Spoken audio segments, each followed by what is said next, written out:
म्हणून स्वामी समर्थ पुण्यात आले आणि 3 दिवस राहिले सुद्धा.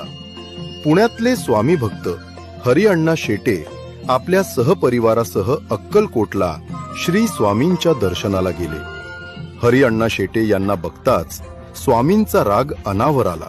आपल्या पायातल्या चपला फेकून मारत स्वामी म्हणाले, इथून पुढे इथं येत जाऊ नकोस.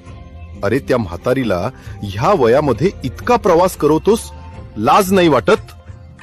अण्णा म्हणाले, अहो स्वामी, आम्ही अक्कलकोटला निघणार ह्या गोष्टीची भनक लागताच ती बैलगाडीमध्ये जाऊन बसते. यावर स्वामी शांत होत म्हणाले, आता त्याची गरज नाही.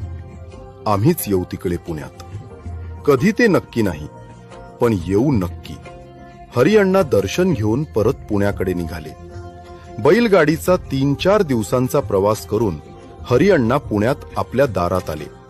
बघतात तर काय, समोर साक्षात श्री स्वामी समर्थ आधीच येऊन ध्यानस्थ बसलेले होते. सगळ्या परिसरात एकच आनंद झाला. हरिअण्णा शेटे यांच्या घरी स्वामी 3 दिवस राहिले. जाताना म्हणाले, आता म्हातारीला त्रास देत अक्कलकोटला आणू नकोस. ह्या पादुका घे आणि यांचीच सेवा कर. आजही पुण्यातल्या लोकांना ही गोष्टच माहिती नाही